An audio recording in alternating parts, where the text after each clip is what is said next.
The Legend of Zelda Twilight Princess has received its fair share of speedrun popularity over the recent years due to its abundance of seemingly useless and downright laggard trips and skips, somehow finding their way on the fast glitches list.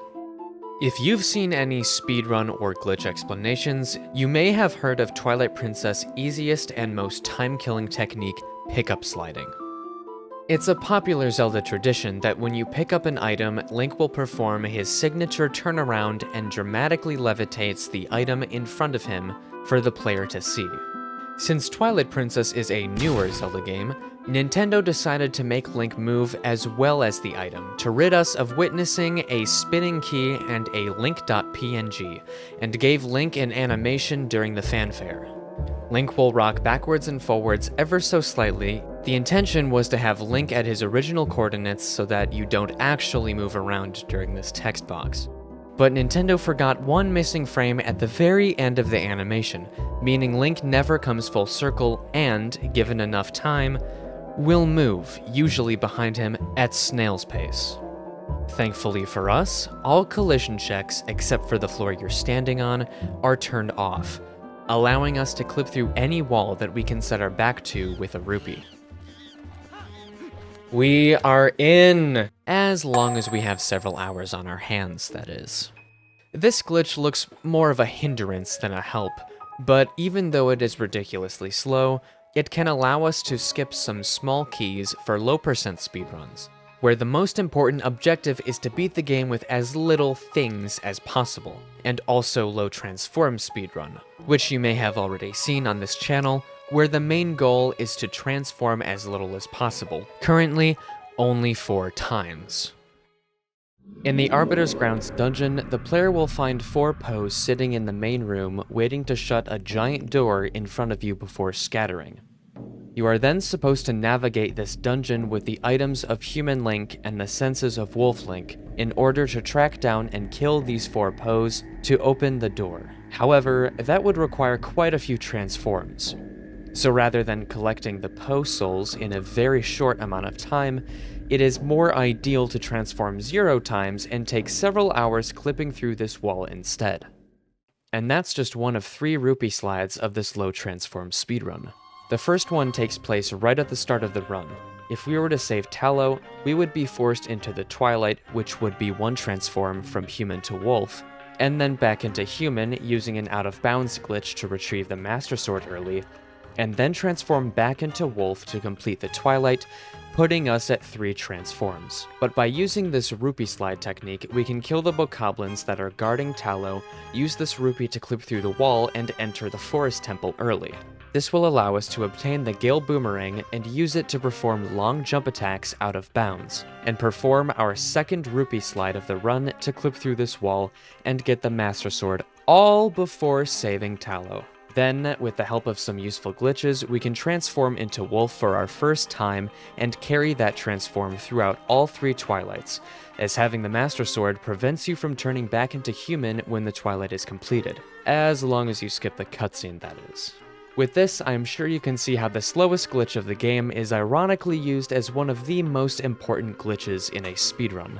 But what if I told you that Recently Found was a glitch less time-consuming than that rupee slide, but even more psychotic than that?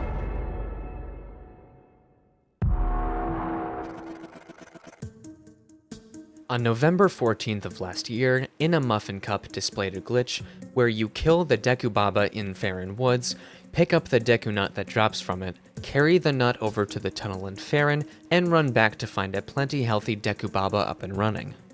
In a Muffin Cup initially thought it to be useless, but Spicy Juice, the person to find Basumdabuds and help with general low transforms routing, instantly jumped on it and claimed it could be used for a form of actor corruption, basically pulling out so many actors, or items, NPCs, grass, etc., that other actors that take up more room or importance start to unload.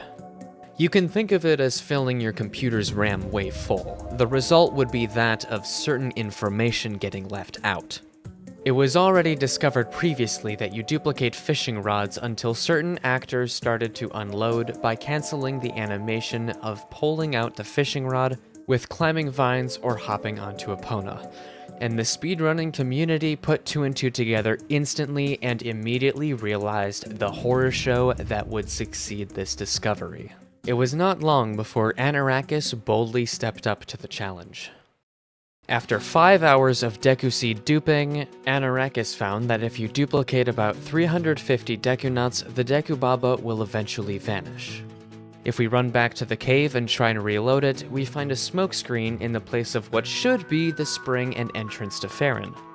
If we then grab Epona, we can run into said smoke screen and run out of bounds and position her in a way that she is clipped out of bounds, but accessible to us while in bounds. By placing her here and safety saving, we now have infinite attempts for the reason this glitch is useful at all. We can continue to ride her out of bounds, giving her just enough height and position we need before jumping off of Epona and voiding out. If we did everything correctly, we can run over to where Tallow in the Forest Temple entrance is located and find our loyal steed chilling in the ground. We then ride her up to the boulders, turn around to jump off, and land in the loading zone to the Forest Temple, and skip the 9 hours of rupee sliding that preceded this. The reason why this trick is useful at all is not because of its speed, as you might have guessed, but because it allows us to transform less in the low transforms category. Just remember, this trick could be 3 hours of Deku Nut duping punishing. If we weren't able to save Epona literally anywhere in the game, and yes, that includes out of bounds, this trick could be the most punishing. We may be crazy for carrying 350 nuts to a cave, but at least this game isn't as sadistic. Hey guys, Cathaldo here. Have you ever recorded a glitch for 8 hours, found only 4 minutes of footage useful for your video, start a highlight edit, and accidentally delete all of your footage and ruin your progress? Me too. I don't have any clips of Epona out of bounds after the Deku Baba, nor do I have oh my gosh, I need some coffee. Nor do I have any sleep. I don't have any sleep. Nor do I have surprised exclamations because of lost footage, and now my happiness levels are lowering, much like this game's awful frame rate, am I right? But if you subscribe 350 times, I can escape this prison and be happy again. So here are the not so highlighted highlights. Please subscribe so I can be normal again. Well, it's time for my favorite challenge, where I get to hurt my hands for 3 hours and watch YouTube videos. Holy cow, were those perfect rolls? That felt so fast. Oh yeah, that's perfect rolls, baby. The speed difference is crazy. I never realized it, and I've seen like 3 task videos.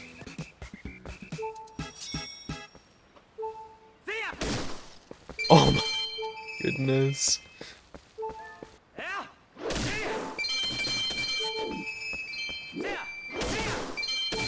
Oh. Thank you to Anorakkis and the Twilight Princess speedrunning community for discovering this glitch and helping me with my research. They're seriously amazing. I will link Anorakkis' channel and the Twilight Princess speedrunning Discord in the description below. And that is the story of how killing this Deku Baba and carrying its...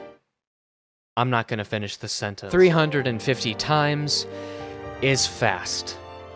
This is Cathaldo, and thank you for watching.